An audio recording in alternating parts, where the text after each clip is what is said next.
Cool. Well, it's great to see you all. I'm Andrew. I lead the AI security team at Stripe. So I've been at Stripe for about 10 years now and working in security engineering for about 8 of those 10 years. And this is actually probably the most excited that I've been to be working in security at Stripe. Hearing this, I get sort of 2 different reactions from people. One is, dude, are you crazy? Shouldn't you be like retired on a beach somewhere? And yes, fair point, but I get bored easily, so here I am. The other reaction is, dude, are you crazy? Isn't AI bringing about like the security apocalypse? I have 4 people on the sales team that are obsessed with vibe coding now. Someone just asked me if I could install OpenClaw. Why are you so excited about this? And I say, also fair point, and also, unfortunately, I get bored easily, so here I am. So more seriously, I think it is going to be a rough couple of years in security, but I'm pretty convinced that if we can make it to the other side of this turbulent period, we're actually going to be able to have a much higher security bar sort of across the industry than we had prior to AI, because ultimately so many of the problems that we are all facing, and I'm sure all of you see this in your day jobs, is that there just aren't enough of us to go around. There aren't enough security practitioners to sort of keep track of all of the things that people are building. And one of the great things about AI is it's going to help all of us scale ourselves more. But in order to do that, we need to figure out how to get there. We need to navigate the current period. So, as part of that, I'm here to talk to you about the new exciting threat that we now have to worry about because of AI, prompt injection. So a quick refresher for everyone. What is prompt injection? It's pretty simple. So you give your LLM some instructions or a question. It probably uses some tools to get some text. And then it produces some text for you, maybe does some tool calls, does some actions. Simple, right? So one problem, the LLM itself doesn't really have a concept of where the text comes from. It doesn't know who is saying the things that it is reading. Harnesses add this like system user tool thing, but that's like not actually that helpful. Imagine you as a human are using Slack and that every message anyone sends you is in a single DM thread from coworker. That's basically how an LLM sees the world. And it's no wonder, as a result of this, the AI models can get confused and go off the rails. And one way to think of it, exactly as we were talking about before, is we've invented a way for computers to get social engineered, just like humans. Phishing humans is so boring. Why not phish computers instead? And really, in the world of AI, we have an elephant in the room. In security, we talk about prompt injection, but most people working in AI really just want to ignore it. They want to pretend that they can just ask the AI to do things. AIs will get smarter. AIs will learn to not be prompt injected. It's sort of move fast and break things all over again. And I've really been surprised at how frequently I will meet people who are like ostensibly experts in AI, founders, VCs, engineers, who don't really think about or even necessarily know very much about prompt injection. It's sort of an inconvenient risk in the world. And a lot of you may have seen this chart from last summer. The failure rates of various models are quite high. I mean, obviously they've improved since then, but like, even a 0.1% failure rate against an attack is basically like completely vulnerable in the world of security. And this isn't a future problem. Like another elephant behind the first elephant is we don't even know, I think, how prevalent prompt injection attacks are right now. And we don't know how prevalent they will be in the future. And, ever the optimist, my guess is it's going to get worse before it gets better. So what do we do about this? Well, I have a confession to make. I don't have a magical technical solution that's going to make all of your models, totally invulnerable to prompt injection. Yeah, I know, shocking, right? The technical solution is actually kind of boring. We just kind of have to assume that prompt injection happens, but make sure that LLMs, agents can't do something catastrophic if that happens. So that's great, but the tricky part is, how do you get your organization to actually do that? Users don't want to slow down, especially those Claude Code obsessed sales guys that I mentioned in the first slide. Everyone wants to just go, go, go. So the truth is, this is actually a bit of a security leadership talk. My experience, I think many of your experience, security engineering, there's step 1, knowing the threat model, step 2, designing some mitigation, but step 3 is how do you get people to adopt? How do you get your organization to roll out the mitigation, with all of the other, things that they want to be doing at the same time? So I'll tell you about the architectural controls against prompt injection. Then I'll tell you about sort of all the things that people complain about those controls, and then what to do about those complaints. Then finally, we'll spend some time talking about enforcement. So yeah, sound good? Okay, cool. Controls. So the first risk with prompt injection is data exfiltration. And to talk about this, we need to talk about the lethal trifecta. If you haven't heard of this, this is a term coined by Simon Willison. It's basically the 3 ingredients that we need in order for a prompt injection to do data exfiltration. You need private data, the thing that gets exfiltrated, untrusted content, the place where the prompt injection comes from, and then some way to communicate, the way that the data gets out. And so in order to prevent data exfiltration due to prompt injection, we need to go after one of these 3 things. So removing untrusted content is where a lot of people start. It's not really feasible. Being able to process a bunch of random junk data is a big part of the reason why people want to use LLMs in the first place. And people are coming up with all kinds of exciting and creative ways to hide data inside various types of content. Personal favorite of mine is basing 64 encoding an instruction in a foreign language and putting it in some invisible element of a web page. You're not going to look at the web page, you're not going to look at the HTML and figure out that's what's going on very easily. So what about private data? There are certainly some LLM applications where you can just say, okay, great, no private data, no problem. Certainly at Stripe though, a huge amount of the stuff that people want to do with LLMs and agents involves private data. Customer support request, private data. Helping fix some bug, potentially private data. Helping with your email, private data. So that really leaves external communication. So that's sort of the guardrail that we put in place. No external communications for AI agents. And so there's sort of 2 parts of this. One is restricting egress, but there's a second sneaky one, which is being very, very careful about how you give your agent access to external tools like SaaS. Careful about how it can access Google Drive, for example. So the other bad thing that a prompt injected LLM can do is take some harmful action. Simon Willison did not coin a term for this, so I'm going to do so now. I'm going to call this the lethal bifecta. This is even easier. If you have untrusted content and your LLM can do something bad, take some sensitive action, the prompt injection could make the agent do the bad thing. And once again, restricting untrusted content, not super feasible. So we have to prevent harmful actions. So guardrail 2 is sensitive actions require human review. Pretty straightforward. Important element of this, what is a sensitive action? There are a couple rules of thumb that I use. One is like if it could cause an incident over a certain severity, it's definitely a sensitive action. Another is any kind of production right or like external messaging is a sensitive action. You have to figure out a good definition that works with your company that people actually understand. That's an important part of this.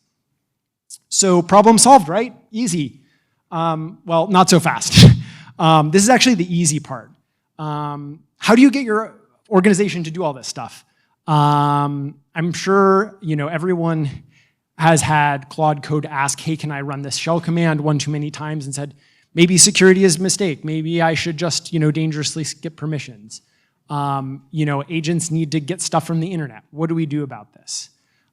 So that's part 2. Let's start with egress controls. The problem here is egress is very useful. When I first started working with our AI platform teams, this control got a lot of pushback because people were like, this is great, but we need public internet data. We need to do research. There are multiple use cases here, not just research, but like accessing documentation that's on the web. So our solution here is to sort of pay a little bit of attention to the use case. What people need is not actually the ability to do an arbitrary HTTP request. What they actually need is the ability to get some data that is on the web. And so the approach that we take here is just say, okay, cool, can we get data from the web without doing HTTP requests? So what we do here is we use actually OpenAI's search API and just get data from their cache. Critically, there's a setting that says don't egress when I send a search to you that you need to set in OpenAI. Because if you didn't set that, you could prevent egress in your side, and then OpenAI would just do egress on their side. Kind of silly, but that is a thing that you can do. You just need to set that configuration. The other thing here is SaaS MCPs. Everybody wants to say like, hey, there's a Google Drive MCP, there's a Notion MCP. Can I just like hook this up? And the problem with this is also a sneaky way to exfiltrate data. You could create a public GitHub gist, you could create a Google Doc in a different account, share a Google Doc with a different account. So we need to put controls in place here. The way that we implement this is we have like a single central MCP server that everything hooks up to, and we have a framework within that sort of internal MCP server to proxy external MCPs. And then in that proxy logic, we do things like put checks in place that say, hey, the only tenant that you can write to in Google Workspace is our tenant. You cannot create things that are set to public. So you add that layer of validation of what rights are possible externally there. And so ultimately, this central MCP server really helps a lot. So next, human review. What are the problems with human review? Confirmations interrupt your agent. I'm sure, once again, people have experienced this with Claude Code. Review fatigue. People get sick of them. Rubber stamping. When they get sick of them, they just smash yes on all of the confirmation dialogues.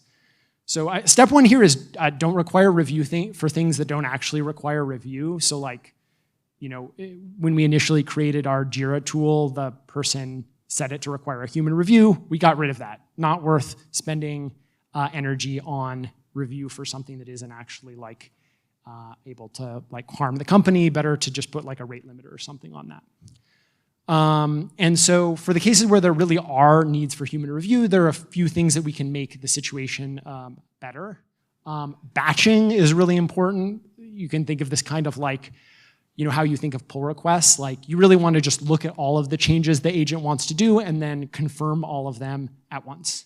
Another thing is for certain kinds of writes, you can actually just do a write optimistically, but put a revert button in there for the user to review later. And long term, I'm sure we're going to see a lot more of these sort of LLM as second reviewer type flows, like Claude recently introduced auto mode, which is kind of like a version of this. We have to be careful with these, but this could be something that could significantly improve the UX as well. And ultimately, this is sort of a UX challenge, and I think a lot of sort of research and experimentation needs to happen here. So that brings us, at long last, to our final section. We have these guardrails. We can make it so that people's agents are not totally useless in spite of the guardrails. But how do we make sure that actually these get put in place when people are developing their agents? So first, let's talk about egress controls. Stripe was actually fortunately in really good shape here because we enforce egress controls like holistically across our service environment. If you're not doing this, I highly recommend this. This is like one of the best sort of controls you can put in place to make sure that if bad things happen, like there isn't immediate data compromise. We've actually open sourced the tool that we use for this. It's called Smokescreen. You can go on GitHub and look at it. Basically, our solution is pretty simple. One, tag all services that are agents. You can tell which services those are because they all need access to some foundation model. So, Bedrock, your LLM proxy tier, whatever your organization happens to use. And then we put CI time checks in the configuration of our egress proxies that say, hey, the security team needs to get involved in reviews. There need to be like exception tickets if you're making your agent able to do egress. Second, we have sensitive rights. Our strategy here is to enforce tool annotations. So we have like two main ways that people write tools at Stripe. There's an MCP system, and then there's a system for like inline Python tools. We require annotations on each tool function there, and those annotations include things like, is this a production right? And if the answer is yes, the framework will automatically trigger human-in-the-loop reviews for those. That's great. But this is actually an area where things are changing very quickly. Increasingly, people want to build agents that just write their own code to talk to whatever APIs they want. This sort of makes things more complicated. What do we do here? This is sort of work in progress, but the strategy here is actually kind of similar, like a combination of the two things we just talked about, which is running all of the egress from agents through a proxy and having that proxy be able to enforce annotations and human-in-the-loop confirmations for requests that are hitting API endpoints on your other services that are rights, that are sensitive. So that's basically it. This is sort of how we've set up our platform to prevent prompt injection while still ensuring that people can do the things that they want to do. And ultimately, though, something I think I want you guys to take away from this talk, in addition to sort of like this general strategy around architectural controls, is that security isn't just knowing about how to secure things. It's really about figuring out how to enable other teams at your organizations to do things in a secure way and actually leading them in that direction. And in many cases, that's really the hardest part of security. But I mean, it's been really exciting sort of at BSides this weekend to see all of the exciting ways that people have been using AI to actually make things easier for the good guys and make the world more secure. I really do think, like I said in the first slide, that the world is going to be more secure in a few years, hopefully. But it's sort of all of our responsibility to help lead the people that we work with, lead our organizations through this kind of like tumultuous AI apocalypse area that we're going to have to go through first. Being here, listening to everyone talk about the things that they're doing really makes me feel very like encouraged that, hey, there's a good group of people who really care trying to make this happen. So yeah, thank you.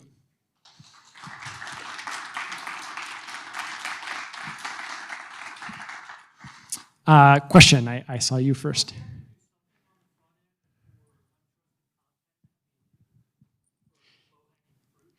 Yeah, so I think I glossed over kind of like preventing untrusted content or more sort of detective controls. Those are also really valuable. And I guess the big thing for us is we view those kind of like as a second line of defense. And sort of the importance of that depends a little bit on whether it is like kind of an internal application or a customer-facing application. I think especially for customer-facing things, building up that like detective and preventative second layer of defense is going to be really valuable because even if it is not the thing you're relying on sort of foundationally for security, it's really going to help prevent users from having a bad day. So yeah, I totally agree.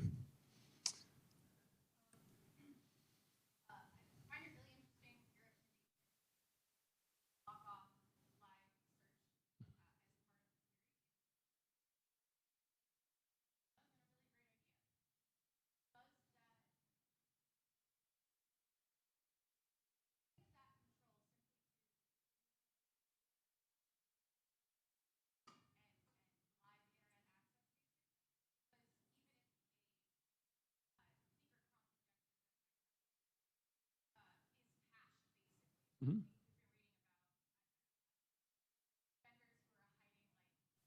Yeah. Yeah, totally. Yeah, it's entirely to prevent like your data from getting outside, not to like prevent untrusted content from being in. Right, exactly. I mean, and I will say the model vendors themselves are doing a lot of work to try to find and prevent untrusted content in their own search indexes, and sort of like that will certainly help. But I think, at least from our strategic perspective, we're just assuming that prompt injection is going to happen. We can't completely prevent it. Yeah, over here.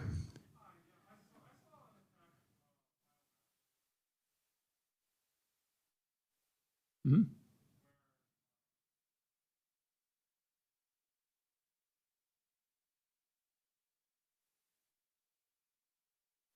Mm-hmm. Yep. Yep.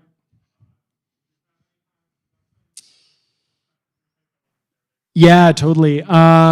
So yeah, this is the exfiltration or the attack via sort of auto-loading images is sort of another like really classic thing in security. I mean, I think one of the things you do there is you just really need to make it so that your chat interface doesn't kind of like automatically embed and load images. This isn't something that we have spent a lot of time on, just because that's like not an important part of how our chat interface works. But you can imagine a couple ways to do this. You could, I don't know, I mean, like making sure that the image tag actually comes directly from like the output of a tool or something like that. Making sure it's something that like comes from data and not from something that was constructed by the LLM, which has all the context, would be an approach to doing that. But yeah, that's a fun and exciting one as well.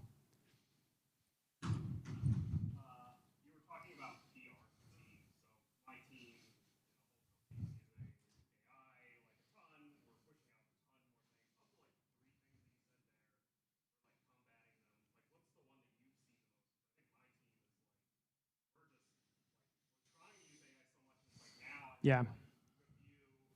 Yep. Yep. Yeah. Yeah. Yep. Yep. Yeah. Yeah. Oh yeah. Yeah, totally. I mean, I think for PR specifically, I think part of it is like the kind of like culture and expectations around software engineering is gonna need to change. I think there's a lot of like leadership that we're all going to need to exercise here. And I think I'm gonna have to make this the last question because I'm at the time. But happy to talk to people afterwards. I think the biggest things here, like if you can detect files or whatever that are just documentation changes, there are ways to do that. I think another thing is like making it so that everybody has to do an LLM review on their own code before submitting it to another person. Make sure that they actually read their own code before submitting it to another person is like another good one. But I think like honestly, a lot of this is going to be cultural and really making sure that our organizations like understand that like not all friction is bad friction. Like we actually really need people to be reviewing our code because the LLM doesn't have judgment around, like set aside like security, but like, is this feature actually going to make the product better or worse? Like that's really important, and the LLM is not going to do that for you. So great, thanks. Yeah, excited to talk to people afterwards as well.